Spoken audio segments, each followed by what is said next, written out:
Bonjour tout le monde, bienvenue à votre émission Alma en mouvement.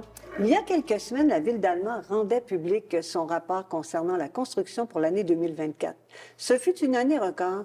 Pour en parler plus longuement, je reçois aujourd'hui notre urbaniste qui travaille évidemment à notre service urbaniste de la ville d'Alma, Philippe Jean Tremblay. Bonjour Philippe. Bonjour Mme la mairesse. Ça va bien? Oui, ça va super bien, vous? Oui, ça va très bien, merci. Puis ça a été toute une année pour vous au service d'urbanisme, surtout concernant la construction. Alors, des sommets, on a réalisé vraiment une année record. Effectivement, là, notre rapport 2024 vraiment concluait une année remarquable, même la meilleure de nos 2 dernières décennies. Surtout marquée en fait par le milieu résidentiel et le milieu commercial. Si on prend par exemple le milieu résidentiel, pour la résidence unifamiliale isolée et bifamiliale, on est environ légèrement au-dessus de la moyenne. Et pour le multifamilial, c'est là qu'on est vraiment 4 fois au-dessus de la moyenne. Donc, beaucoup de construction au niveau multifamilial cette année. Ça va vraiment bien de ce côté-là, mais vraiment, notre record, il se situe au niveau des nouveaux logements. 158 nouveaux logements sur le territoire de la ville d'Alma. Ça se concrétise comment? De quelle façon? Effectivement, ça se concrétise tout d'abord par les demandes de permis. Là, on voit, en fait, c'est des logements autorisés en 2024. Pas tous sont construits. Par contre, on voit qu'il y en a qui sont construits dans les milieux bâtis, d'autres en périphérie. On peut notamment nommer le 60 logements abordables du groupe Coder, pas loin du pont Carcajou. Tout à fait. Puis, il y a d'autres logements qui se sont construits aussi. Puis, on le sait que quand même, on a un taux comment on appelle ça, un taux d'inoccupation. Merci Philippe. Un taux d'inoccupation qui était à 0,1 % et qui est maintenant à 0,5 % Donc, on est en croissance. Effectivement. En fait, là, on sent en fait que l'offre est en train de rattraper le taux d'inoccupation, donc plus de logements qui se créent. C'est sûr que le taux, normalement, est à 3 % le taux de stabilité. C'est ce qu'on vit, exactement. Puis, on parlait de logement, mais on a aussi, évidemment, tout l'aspect commercial qui a été vraiment effervescent. Effectivement. On a senti une petite baisse pendant la COVID. Par contre, là, les 2 dernières années ont été vraiment une effervescence, donc dynamique au niveau commercial.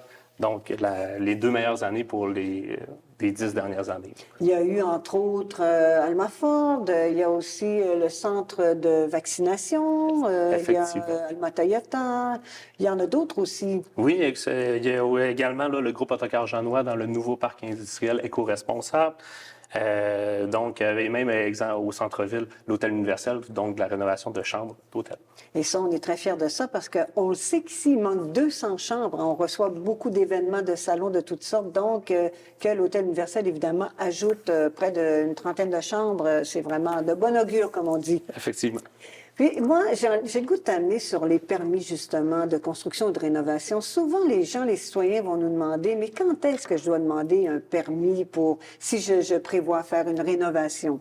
Y a-t-il un moment précis? Puis, quelles sont les raisons qui font qu'on demande un permis? Oui. Bien, premièrement, on invite vraiment les gens à se prévoir le plus tôt possible.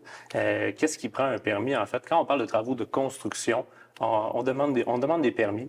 Qu'est-ce qui ne nécessite pas nécessairement de permis de construction? En fait, c'est les travaux d'entretien. Ça peut être, par exemple, là, on refait la peinture, on sable le plancher. Si je pose un luminaire, on n'a pas besoin de permis de construction. Par contre, quand on fait des interventions sur le terrain, on peut parler d'un bâtiment accessoire. Ça peut être un agrandissement, ça peut être un garage. Donc, on refait la toiture. Donc, on prend des permis de construction dans ces cas-là. Est-ce que c'est compliqué de faire une demande de permis? Non, c'est pas compliqué. En fait, dans les dernières années, on a mis en place un service en ligne, donc qui permet aux citoyens de vraiment rester chez soi, faire leur demande de permis sur le site Internet de la ville d'Alma. Selon la nature des travaux, selon les terrains, ça prend des documents requis. Donc, on parle par exemple d'un bâtiment accessoire, on va demander des plans de localisation, des plans à l'échelle de construction. Donc, on fournit la demande en ligne, on la reçoit au service d'urbanisme et nous, on tente de la traiter le plus rapidement possible.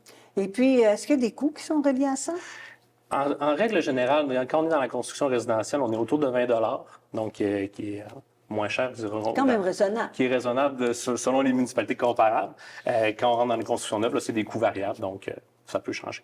Et puis, dis-moi, si je fais une demande de permis, je peux m'attendre mettons, ça prend combien de temps, là? Je dois calculer combien de temps avant d'avoir ce fameux permis? En fait, là, présentement, dans une période moins achalandée, on peut parler, ça peut être 5 jours, 10 jours, tout dépendant de la complexité du permis. C'est sûr que quand, là, on le sent, le printemps arrive, ça dégèle, on sent un peu, c'est toujours le pic, l'effervescence du mois de mai qui arrive.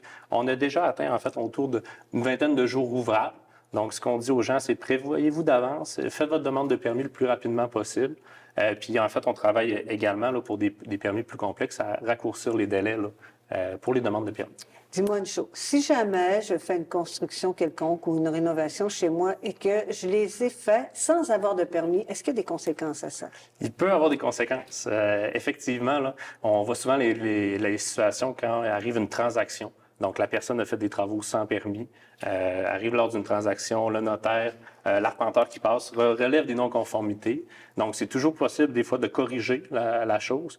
Par contre, quand on arrive à, par exemple, un bâtiment accessoire qui empiète chez le voisin, qui est proche des lignes, puis il faut corriger la situation, là, on arrive là, dans une situation plus difficile.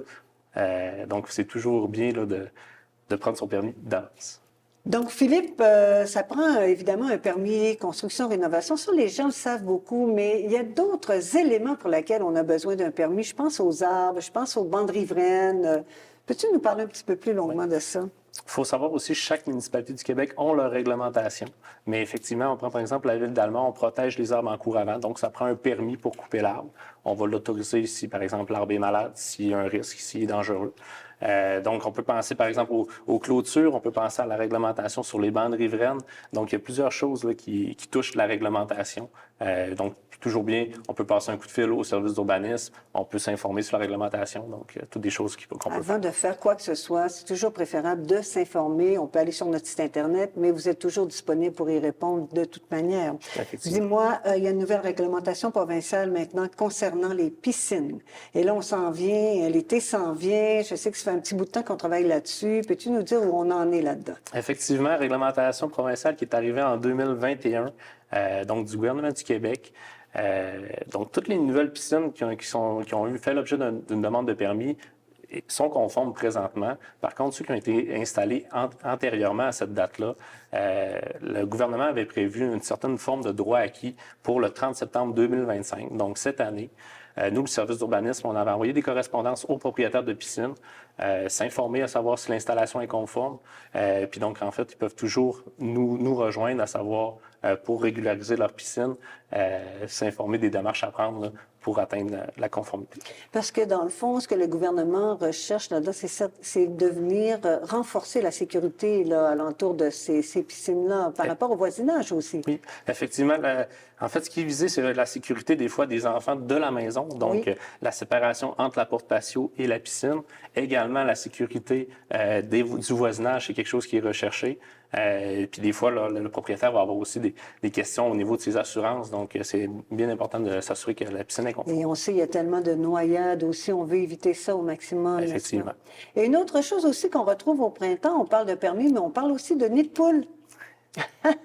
Alors, tu me vois venir, Philippe. Mélissa Raté a voulu en savoir un peu plus long sur la façon dont nous, à la Ville d'Alma, on travaille pour venir corriger cette situation de nid de poule qui apparaît ça, de façon quand même assez importante au printemps. Alors, si tu veux bien, on écoute ça ensemble. Parfait, merci.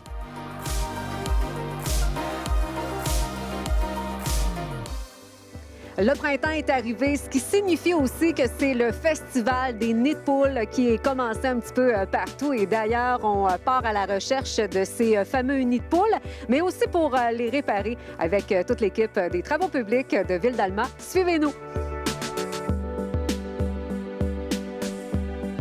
Comment ça se passe, justement, l'opération nid de poule? On a des équipes qui circulent sur le réseau pour justement détecter les nids de poules. Quand ils envoient, justement, ils circulent à 3 véhicules sur les grandes artères pour 2 véhicules escorte puis un véhicule qui transporte l'asphalte. Oui.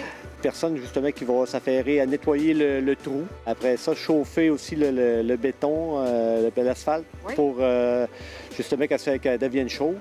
On met de l'asphalte froide dans le trou. On chauffe encore l'asphalte, puis on la compacte. C'est une opération d'environ de 5 à 10 minutes. C'est assez rapide.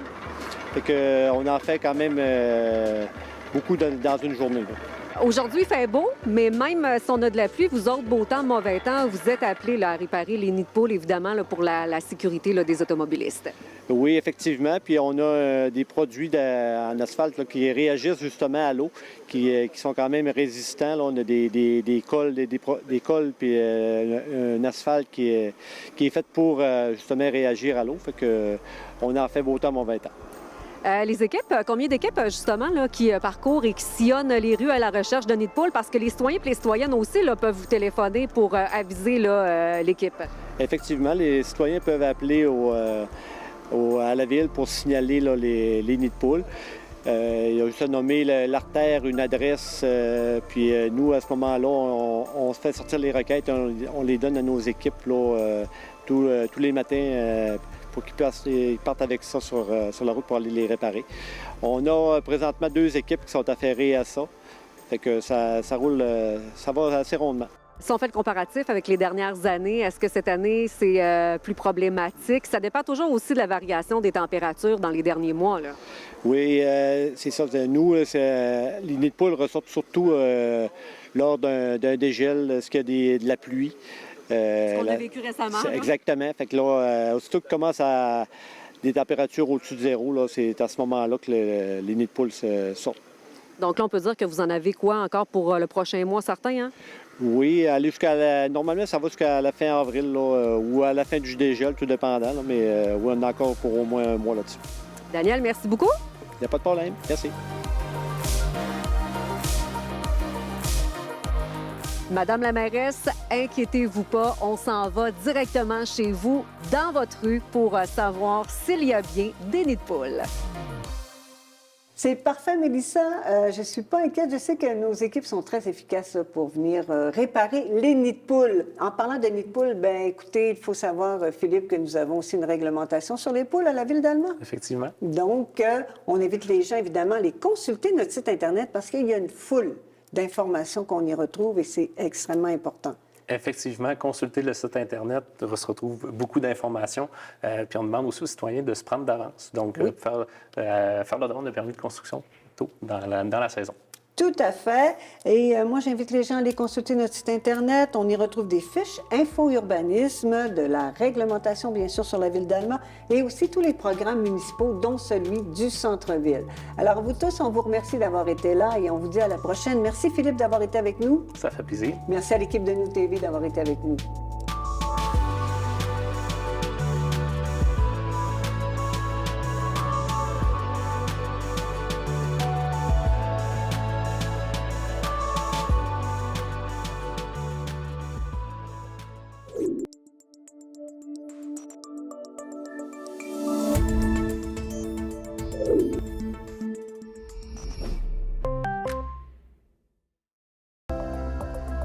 Nous TV, une chaîne exclusive à Cogeco qui favorise l'expression locale et l'implication citoyenne.